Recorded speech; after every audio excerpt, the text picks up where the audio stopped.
Monsieur Sangaré, moi je suis là pour vous écouter. C'est quoi votre histoire à vous? Frérot, je t'ai donné le compte pour que tu travailles. Ça sonne pas. Il faut travailler, frérot. On n'est pas venu en Europe pour jouer. Fais le tour. Toi, c'est pas Emmanuel, toi. Effectivement. Pas eu, là. Ouais, c'est pas lui. Suleiman. Mouriandi. Moi, j'ai besoin des sous. Demain, je te paye à 13h. C'est pour moi. Courage. Merci beaucoup. Vous voulez un coup de main? On va doucement. Suleiman, c'est pas le 22 février, c'est le 19 février. Entretien dans 2 jours. Radio, on a maîtrisé l'histoire. Il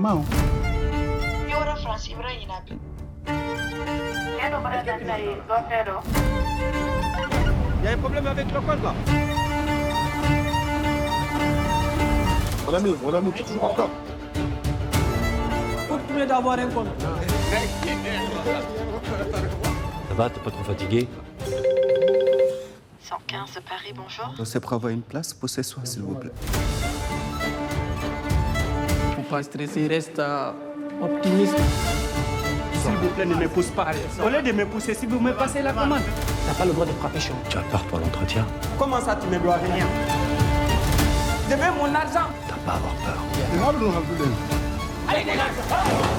Tu sais ce que tu as vécu. Et si on me prenne pour un menteur? Non, mais toi, t'es pas un menteur. Tout ira bien. Bonjour Boris Louchkine. On s'était rencontrés par écran interposé en visio, donc on se voit Absolument. pour de vrai. Voilà, vous allez vous livrer à ce difficile exercice de questions-réponses. Est-ce que certains ont déjà des questions pour Boris Louchkine? Tous. Est-ce qu'il n'y aurait pas un risque à prendre un sans-papier comme acteur principal? Oui, il y a un risque. Ça pourrait peut-être m'envoyer en prison. Si c'est pas moi, ça serait mon producteur. Mais est-ce que c'est ça vraiment la question?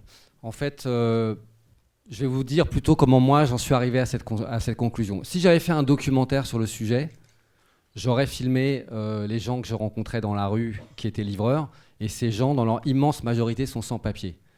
Si maintenant je fais une fiction, je vais me dire, ok, parce que c'est une fiction, parce qu'on va payer les gens, eh ben non, ces gens que j'ai rencontrés, qui sont les gens qui font vraiment ce métier, les gens qui m'ont renseigné, maintenant du coup ces gens-là, ils sont disqualifiés, on ne peut pas les employer. Ça me semblerait fondamentalement injuste.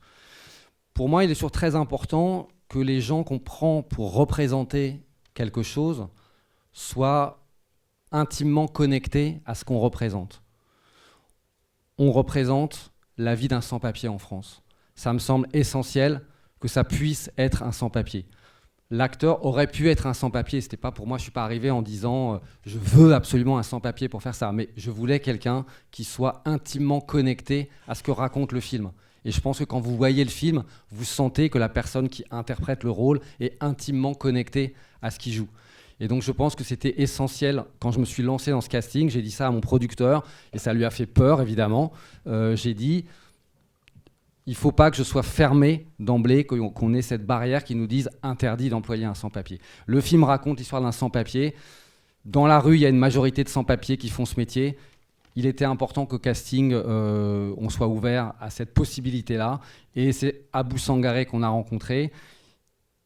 Il crève l'écran, il n'y avait aucune comparaison au casting entre lui et aucun autre. Il n'avait pas de concurrent en vrai, et on en a rencontré beaucoup. Avant de le rencontrer, j'ai rencontré j'ai rencontré des milliers de personnes, mais j'en ai auditionné à peu près 200. Donc voilà, c'était lui et personne d'autre. Et il me semblait vraiment important que, comme je le disais au début, que la personne qui interprète le rôle soit intimement connectée à la réalité qu'on décrit. Bonjour. Moi, les scènes qui m'ont beaucoup impressionnée dans ce film, c'est les scènes à vélo où on voit vraiment l'acteur entre toutes les voitures dans le centre de Paris. Et je voulais savoir la logistique qui se cachait derrière ces scènes. Une grosse logistique en fait, puisqu'on était tous en vélo, mais que c'était pas simple en fait. En fait, on n'avait pas le choix, c'est-à-dire que évidemment, vous voyez dans le film, il y a une proposition de cinéma très immersive. C'est-à-dire que c'est très important que vous, spectateurs, vous soyez très proches de Sangaré jouant Suleiman à tous les moments, donc aussi quand il est sur le vélo, et que vous ayez peur pour lui à chaque moment, que vous soyez immergé dans sa sensation de Paris et qu'on soit dedans. Donc impossible de rester sur le trottoir comme ça Pardon, je vais bouger. Hein. Et impossible de rester sur le trottoir et puis de regarder avec la caméra le vélo qui passe. Ça ferait un plan un peu chiant et ça vous donnerait pas du tout la même sensation. Mais on peut pas non plus monter dans une voiture et le suivre parce que les voitures elles sont bloquées dans les embouteillages. Donc qu'est-ce qui reste? On pourrait prendre une moto, aller des scooters et tout ça. Mais bon, comme on grille quand même pas mal de feux rouges, qu'on prend des pistes cyclables et tout ça, c'est pas trop possible. Donc en fait, il reste qu'une seule solution, c'est d'être nous-mêmes sur des vélos. Donc à la fois c'est très léger. C'est très écolo aussi, hein, il n'y a pas beaucoup de carbone qui est brûlé là-dedans, mais c'est quand même lourd, c'est-à-dire que mettre une caméra sur un vélo, c'est pas n'importe comment. Selon qu'on filme Souleymane par derrière ou par devant, c'est pas le même vélo. Si on est par derrière, c'est un vélo cargo avec le chef-op dans le bac. Si on filme par devant, c'est ce qu'on appelle un vélo long tail avec le chef-op s'asseyant à l'arrière et à chaque fois un dispositif un bras qui permet de stabiliser un peu la caméra, pas trop non plus. C'est bien que ça reste en mouvement et que ça vous donne. Faut que ça vous fasse peur tout le temps. Voilà. Et donc un vélo comme ça pour la caméra qui change et sur lequel il faut faire des accroches, ce qui demande une certaine logistique quand même. Il y a un chef machinot qui vient faire ses accroches à chaque fois. Un vélo pour le son que souvent je conduis moi, avec donc mon ingénieur du son assis derrière moi, qui prémixe avec sa mixette, il y a une grande antenne dans mon dos, donc voilà. Un autre vélo pour un assistant qui pousse les bus qui voudraient trop nous marcher dessus, et puis on est comme ça, 3-4 vélos autour de Sangaré dedans. Et évidemment, pour avoir cette sensation que vous avez de Paris qu'on vous donne dans le film, on ne peut pas bloquer les rues. Au contraire, ce qui nous intéresse, c'est qu'il y ait tout le temps le maximum de bordel dans la rue quand on filme. Alors ça, c'est pas simple pour le filmage, et c'est vrai dans les scènes de vélo, c'est vrai pour toutes les scènes de rue. Souvent, quand on fait un film, qu'est-ce qu'on va faire? On va faire passer notre personnage tranquillement dans une rue animée, et puis ensuite la scène de jeu, on va la faire à l'écart, à un endroit tranquille. Mais non, c'est trop chiant de faire ça. Ce qu'il faut faire, c'est prendre la scène où ça joue entre les comédiens, où il y a du dialogue, et la mettre bien au milieu du bordel, dans un RER, dans un carrefour, il y a plein de monde. Voilà, donc ça rend l'ingénieur du son un peu fou. Mais on trouve des solutions, voilà, notamment, pardon, j'ai déjà un peu dérivé par rapport à la question, mais la question du son est importante dans le film. Donc par exemple, on était sauvés pour ce film par le fait que c'est un film d'hiver et que donc en hiver on porte des bonnets et que dans le bonnet on peut cacher des micros qui marchent hyper bien. Voilà. Bon, j'ai un peu dérivé, mais donc oui, donc dispositif à la fois très léger et en même temps un peu étudié. On a beaucoup réfléchi sur comment filmer le vélo pour vous donner le sentiment de la vitesse, parce que parfois vous filmez quelqu'un qui va vite, mais à l'image, ça ne rend pas cette sensation de vitesse. Et là, il faut que vous ayez peur tout le temps. Il faut que vous soyez accroché à votre siège, sinon le film il est raté. Bonjour. Pourquoi vous avez choisi de ne pas mettre de musique dans votre film? Je dirais qu'il y a un choix, on pourrait dire théorique, et puis un choix pratique, et souvent le cinéma c'est très pratique. Théoriquement, on peut dire, voilà, parce que je veux faire un film ultra réaliste, donc je ne veux rien qui nous décroche de cette sensation de réel très forte que je veux vous donner. Donc pas de musique qui serait une sorte d'élément artificiel extérieur. Je veux un film dans lequel il y ait le minimum d'artificialité, qu'on soit à ras comme ça d'une proposition de cinéma un peu radicale, un peu voilà, sans artificialité. Et ensuite, très concrètement, ce dont on se rend compte très vite quand on travaille comme ça, c'est que quand on enlève la musique, on va ouvrir énormément de place pour le son.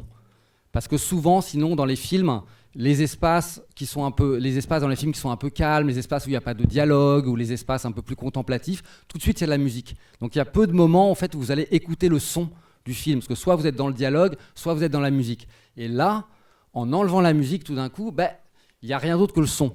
Donc enlever la musique permet de traiter la bande sonore du film, c'est-à-dire les ambiances sonores du film, presque comme une partition musicale. Donc il y a un côté symphonie pour klaxon et sirène dans Paris.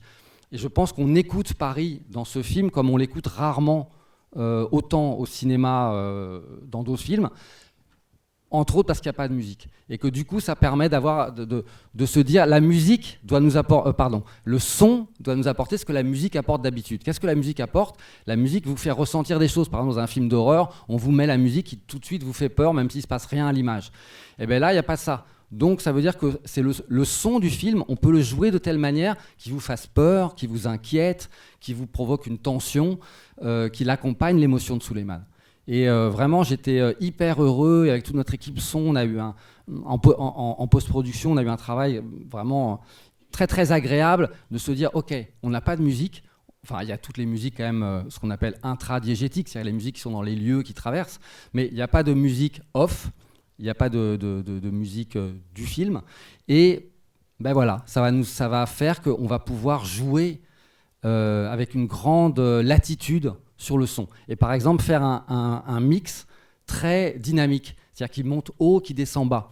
Il y a des moments où on creuse le silence. Et ces moments-là, comme le début du film, la fin du film, et aussi la scène où il est au téléphone avec sa copine dans le réfectoire de la cantine du centre d'hébergement d'urgence. Et ces moments où on creuse le son de l'ambiance, on l'enlève l'ambiance comme ça en mixage. Du coup, c'est comme si vous tendiez l'oreille et c'est comme si vous vous rapprochiez de Souleymane. Et ça aussi, ça produit un effet physique sur vous et c'est très chouette. Et à l'inverse, il y a des moments où on fait péter le son et on vous casse les oreilles volontairement à chaque fois qu'il ressort dans Paris. Et du coup, vous avez la sensation de la ville beaucoup plus fort que d'habitude.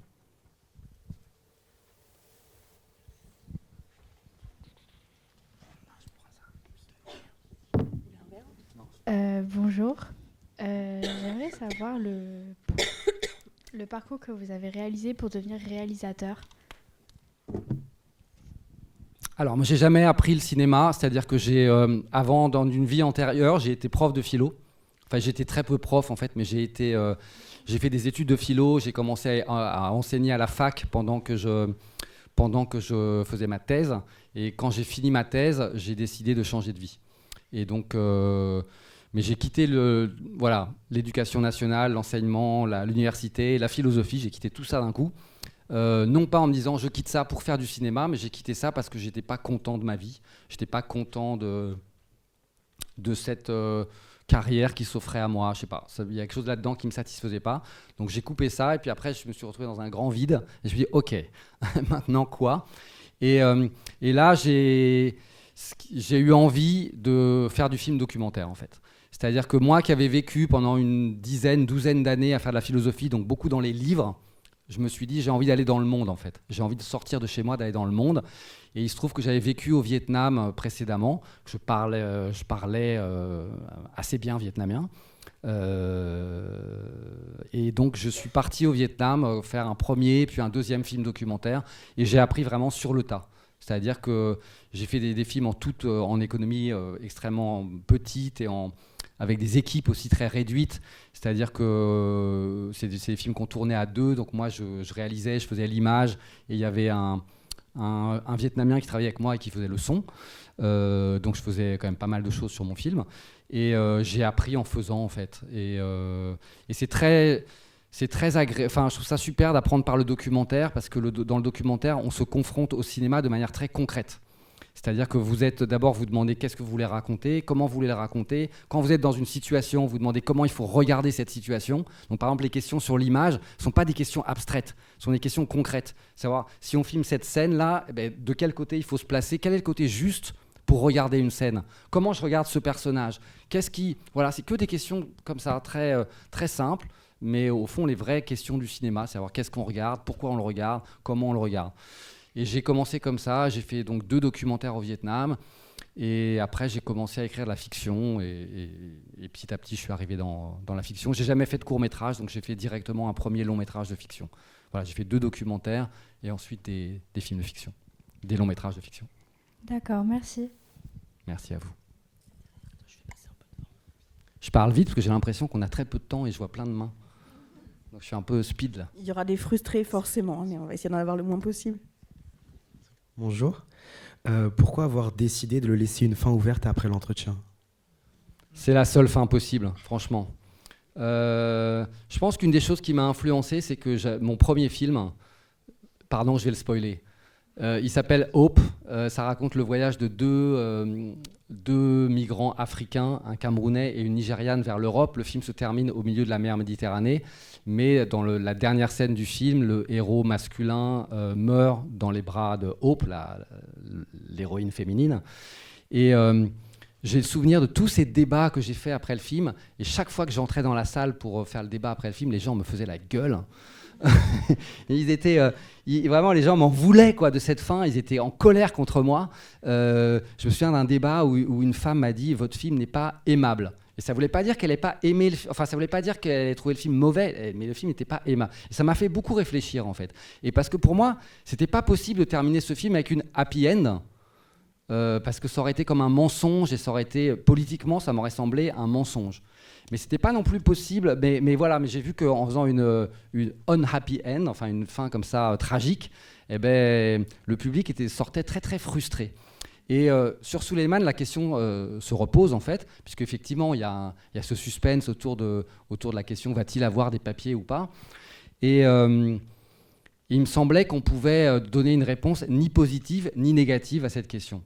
C'est-à-dire que si je donnais une réponse positive, j'aurais l'impression, là encore, politiquement, de faire un mensonge, de dire en fait c'est facile de venir en France et d'avoir des papiers. Ben non, c'est pas vrai. Mais si je donnais une fin négative, j'aurais l'impression de prendre le spectateur et de lui écraser la tête sous l'eau et de lui imposer quelque chose de brutal. Et en fait, cette fin ouverte me semble la seule fin possible. Souvent, maintenant, en fait, allez, on va y jouer si vous voulez. Maintenant, souvent les gens me disent bah alors en fait, est-ce qu'il va avoir des papiers ou pas ? J'ai fait plein de débats et plein de fois les gens me disent alors est-ce qu'il va avoir des papiers ou pas ? Donc toujours maintenant, quand on me pose cette question, je dis ok, on va le faire. Qui pense que Souleymane va avoir des papiers ? Levez la main. Ok. Baissez la main. Qui pense que Souleymane ne va pas avoir de papiers ? Ok. Moitié-moitié. Et c'est toujours ça qui se passe quand je le fais, avec des petites variations. J'ai montré le film en prison, il y avait beaucoup plus d'optimistes. J'ai montré le film à Normal Sup, beaucoup plus de pessimistes. Vous en tirez les conclusions que vous voulez. Mais d'une manière générale, voilà. Et je trouve ça très intéressant que ce soit moitié-moitié. Pourquoi la fin ouverte ? Il y a plein de raisons que je peux vous donner. Première raison, un entretien de l'OFPRA se termine toujours comme ça. Jamais à la fin d'un entretien OFPRA, l'agente de l'OFPRA dirait « Bravo, monsieur Sangaré, vous avez gagné » ou « Non, monsieur Sangaré, vous êtes refusé ». Jamais. Ça se termine toujours avec les phrases protocolaires qu'elle doit dire. Vous recevrez la réponse dans 3 mois, etc. Toujours. Ça, c'est une raison de réalisme. Mais ce n'est pas la seule raison. L'autre raison, c'est que je pense que je veux que vous sortiez du film avec des questions. Vous n'êtes pas d'accord. Vous ne pensez pas la même chose sur la fin du film. Sortez, débattez. C'est ça que je veux, en fait. Je veux que vous sortiez avec des questions. Est-ce qu'il va avoir des papiers ou pas ? Mais ça, c'est que la première question, en fait. Parce qu'après, il y en a d'autres. Est-ce qu'il devrait avoir des papiers ou pas ? Etc., etc. Bonjour et bravo. Comment vous vous êtes réparti l'écriture avec Delphine Agu ? Vous n'avez pas le droit de dire bravo parce que vous êtes un jury. Vous êtes impartial. Vous ne devez avoir un visage de marbre et ne rien me dire. Comment s'est répartie l'écriture ? En fait, c'est un projet que j'ai commencé seul, sans elle. Et j'ai travaillé à peu près 1 an et demi avant qu'elle rentre dans le projet. Donc moi, au début, j'ai travaillé... D'abord, j'ai fait un travail de recherche que je n'ai pas fait seul non plus. D'ailleurs, j'ai fait avec Aline Dalbis, qui est devenue ensuite la directrice de casting du film. Donc on a commencé par un travail de sortir dans la rue, d'essayer de parler à des livreurs, d'en rencontrer le maximum. Et tous ceux qui étaient d'accord, pour venir discuter avec moi, ils se sont assis avec moi au café. On a bu des cafés, plein de cafés. Et puis on a parlé. Et j'ai fait des très longues interviews comme ça de 15 à 20 livreurs. Et ça a été la base au début pour commencer ce projet. Et c'était une base extrêmement précieuse. Et cette base, voilà, après toutes ces interviews, je les ai toutes retranscrites et on avait cette documentation extrêmement précieuse avec une foule d'anecdotes, avec plein de détails très réels qui font que tout ce qui est dans le film est réel.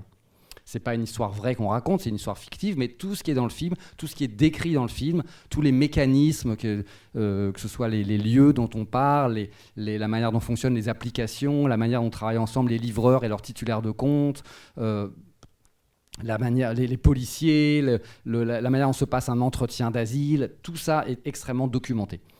Donc ça, c'est la première étape, mais qui en fait est assez courte. Et puis après, j'ai commencé à me dire, ok, maintenant, quel film je veux faire ? Et en fait, quand j'ai commencé à travailler, je ne savais même pas que ça allait être un film sur l'asile. Je voulais au début faire un film sur un livreur à vélo.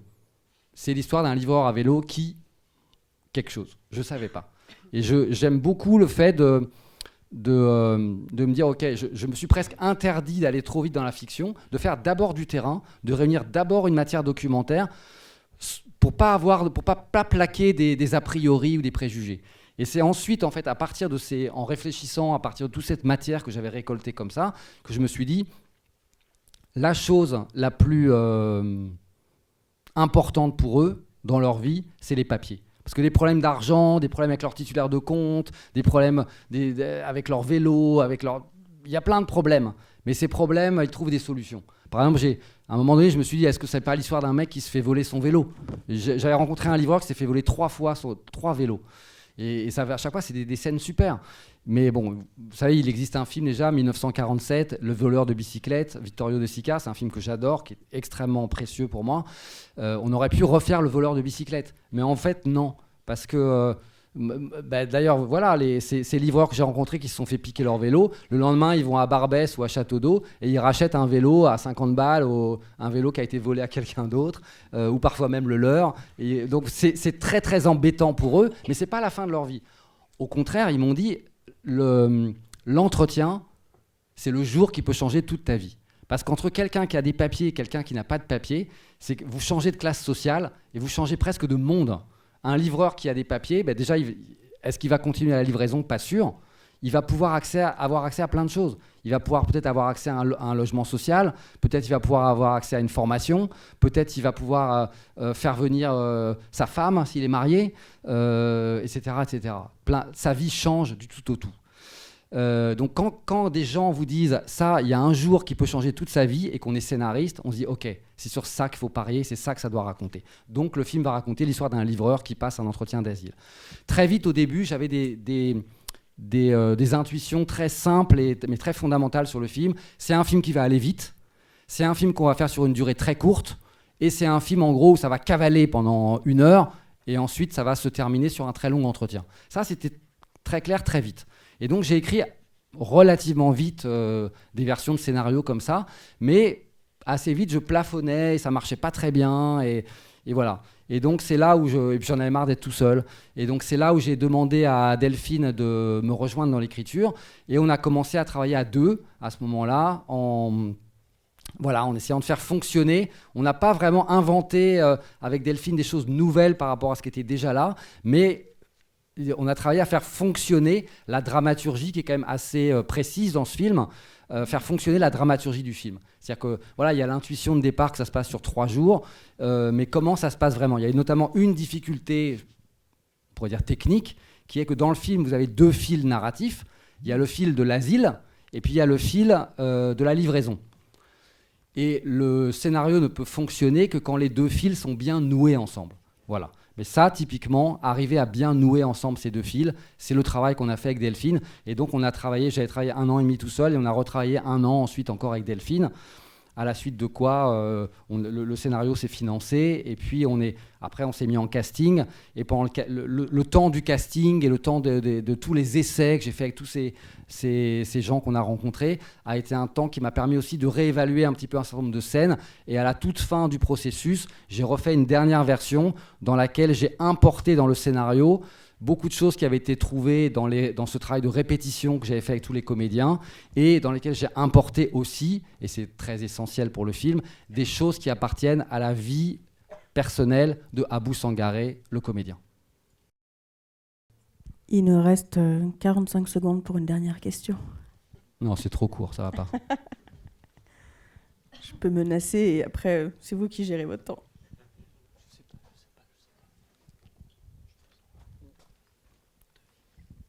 Bonjour, je voulais savoir, après le succès de ce film, est-ce que vous avez prévu peut-être des futures collaborations avec Abou Sangaré ou pas tout de suite ? C'est pas prévu pour le moment, ne serait-ce que pour une raison simple, qui est que je travaille en ce moment sur une série qui se passe en Amazonie, au Brésil. Donc c'est une série, on peut dire, brésilienne, même si elle est initiée par la France, mais par un producteur, un diffuseur Arte et un réalisateur français, mais c'est une série brésilienne, ça raconte une histoire brésilienne avec des Brésiliens, donc voilà, il n'y a pas de place pour Abou Sangaré là-dedans, ce sera que des acteurs brésiliens. Sangaré, là, il travaille dans son garage, dans lequel c'est pas tout tout à fait tout simple, mais il travaille dans son garage. Il reçoit en même temps des projets de films. Il y a 3 scénarios sur lesquels il a donné son accord et qui sont en cours de financement et j'espère beaucoup que l'année prochaine, il va tourner ses films.